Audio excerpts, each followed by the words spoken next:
السلام علیکم، پلیز میرے چینل کو سبسکرائب کر دیں تاکہ آپ کو اچھی سٹوریاں سننے کو ملے۔ میں 7 بھائیوں کی بہن ہوں۔ 6 بھائی اچھے عہدے پر پہنچے مگر 7ویں کو شاید کسی کی نظر لگ گئی۔ جو میرا سب سے زیادہ ہمدرد محبت کرنے والا بھائی تھا وہ زندگی کی دوڑ میں پیچھے رہ گیا۔ میرے بھائی کا نام زمان تھا، وہ میرے بعد دوسرے نمبر پر تھا، باقی سارے چھوٹے تھے۔ میری والدہ کی دعاؤں سے سب اعلیٰ مقام پر تھے۔ زمان کو بھی وہ دعائیں دیتی تھی، سب بچوں سے زیادہ چاہتی تھی، مگر ایف اے کے بعد وہ پولیس میں بھرتی ہو گیا۔ گرچہ پڑھنا چاہتا تھا لیکن والد صاحب کا خواب تھا کہ ان کا ایک بیٹا پولیس میں افسر بنے۔ والدہ اس امر کے خلاف تھی لیکن والد صاحب کے اصرار پر اسے پولیس میں بھرتی ہونا پڑا۔ اماں نے کہہ دیا، بیٹا تو پولیس میں تو بھرتی ہو گیا ہے لیکن میری آخرت کا خیال رکھنا، کبھی حرام نہ کھانا۔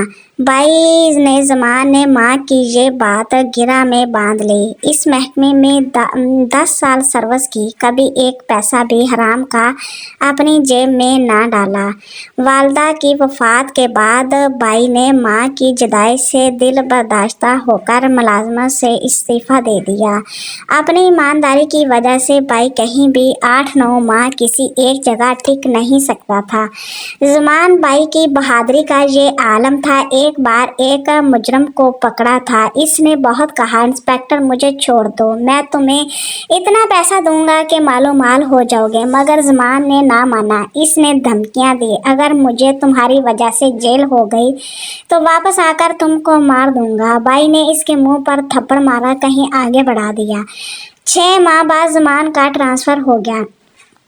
پھر ایک دن وہ مجرم آزاد گھومتا نظر آیا۔ اس نے صرف اتنا کہا، انسپکٹر میں نے بہت پولیس والے دیکھے ہیں لیکن تم جیسا نہیں دیکھا۔ میں تمہارا احترام کرتا ہوں، کبھی کوئی کام پڑے تو مجھے بتانا، بس اتنا، بس تم اپنے آپ کو ٹھیک کر لو۔ بھائی نے جواب دیا۔ کچھ عرصے بعد وہ مجرم پولیس مقابلے میں مارا گیا۔ بھائی نے ماں کو واقعہ سنایا تو ماں کے منہ سے بے اختیار نکلا، اے اللہ ہر ماں کو نیک اولاد دے۔ اللہ جانے وہ کس بدنصیب ماں کی اولاد تھی، اللہ اس کی مغفرت کرے، آمین۔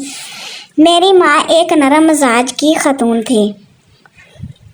جب بیٹے کسی خطرے میں گر جاتے تو اس سجدے سے سر نہ اٹھاتی، مگر ان کو فون پر یہی کہتی تھی، بیٹے قدم پیچھے نہ ہٹانا، بہادری دکھانا، بزدلی نہیں ورنہ اپنا دودھ نہیں بخشوں گی۔ امی جان ہر وقت وضو کی حالت میں رہا کرتی تھی۔ وہ کہتی تھی، میں ہر لمحے اپنے بچوں کی عافیت اللہ سے مانگتی ہوں اور دعائیں کرتی ہوں، اس لیے وضو کی حالت میں رہنا ضروری ہے۔ مجھ سے کہتی تھی، میں ہر لمحے اپنے بچوں کی عافیت مانگتی ہوں اور دعا کرتی ہوں، اس لیے وضو کی حالت میں رہنا ضروری ہے۔ مجھ سے کہتی، بیٹی تو تیرے بھی 3 بیٹے ہیں، اگر انہیں اعلیٰ عہدے پر دیکھنا چاہتی ہو تو انہیں بہادر بناؤ اور ہمیشہ وضو کی حالت میں رہنے کی کوشش کیا کرو، باوضو ہو کر دعائیں مانگی جائیں تو قبول ہوں گی۔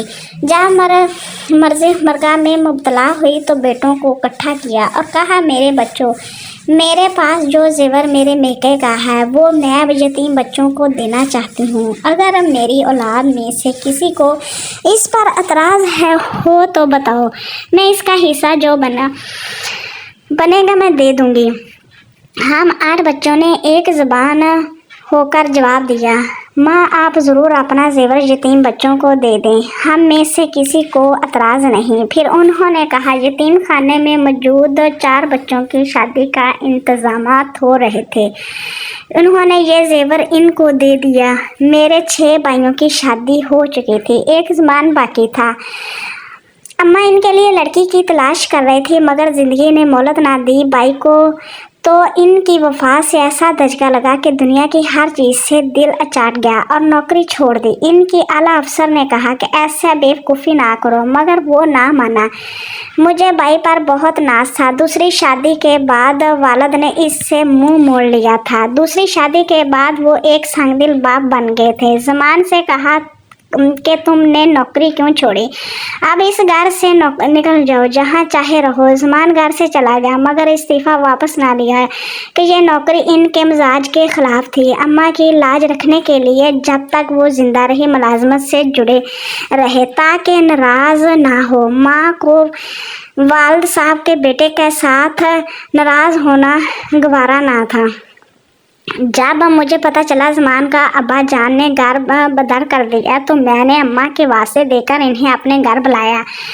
آئے تو مگر کہا کہ 3 دن سے زیادہ تمہارے گھر نہیں رہوں گا۔ تم شادی شدہ اور شادی شدہ بہنوں کے گھر رہنا اچھی بات نہیں۔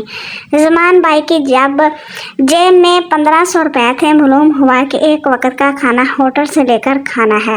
میری آنکھیں آنسو بہانے لگی۔ اماں کی محبت اور اس بیٹے سے ان کا ناز و برداریاں یاد آنے لگی۔ وہ خامخواہ ماں سے کہہ کر ان کے پسند کے کھانے بنوا کر کمرے میں رکھتی تھی اور نوکر سے کہتی تھی کہ ہیٹر رکھ دینا، دیر سے آئے تو کھانا ٹھنڈا ہو جائے گا۔ ماں تھی تو مہمانوں کا تناسا بندہ رہتا تھا۔ بیٹوں سے سفارش کروا دی۔ اب یہ عالم کا کوئی سوالی در پر نظر نہیں آتا تھا۔ جیسے ساری برکتیں ماں کے ساتھ چلی گئی تھی۔ خاندان میں سبھی کو ایک دوسرے سے گلے شکوے ہوئے تھے مگر میری ماں سے کبھی کسی کو کوئی گلا شکوہ نہ ہوا۔ مگر والدہ اس امر پر بھی زمان سے خفا تھی کہ وہ ان کی شادی اپنے دوست کے بیٹے سے کروانا چاہتے تھے۔ اسی طرح بیوی کو وسیلے سے زمان کی ترقی ہو جاتی مگر انہوں نے وہاں شادی سے انکار کر دیا۔ ان کا یہ دوست دولت مند ضرور تھا مگر ایمان کی دولت کمزور تھی۔ صوبائی نے اس گھر سے ناتا جوڑنے سے معافی مانگ لی، جبکہ ابا جان کہتے تھے تجھے اس سے کیا غرض، تیرا سسر کیا کرتا ہے، یہاں تو ہر شخص رشوت لیتا ہے، اگر تو نہیں لیتا تو یہ تیرا ذاتی معاملہ ہے۔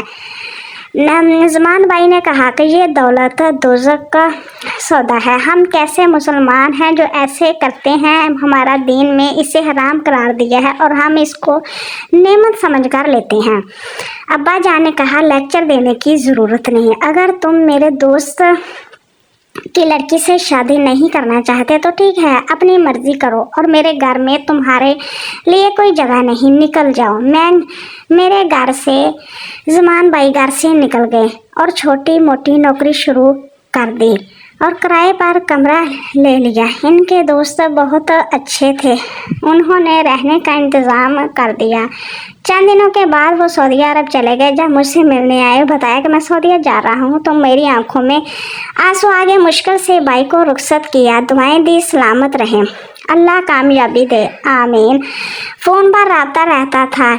شروع میں ملازمت نہیں ملی، پھر کچھ دنوں کے بعد ایک فارم میں مل گئی تو مجھے بہت خوشی ہوئی، اللہ کا شکر ادا کیا۔ زمان بھی بہت خوش تھا، اب تو اس کو بڑا گھر بھی مل گیا تھا۔ اب میں نے اس کو کہنا شروع کر دیا کہ بھائی اب آپ شادی کر لو، مگر اس نے انکار کر دیا۔ وہ مسلسل انکار کر رہا تھا مگر مجھے اس کی طرف سے فکر رہتی تھی۔ آخرکار اس نے اپنے دوست کی بہن سے شادی کر لی۔ میں نے شکر ادا کیا، میرے بھائی کا گھر بس گیا۔ اللہ حافظ۔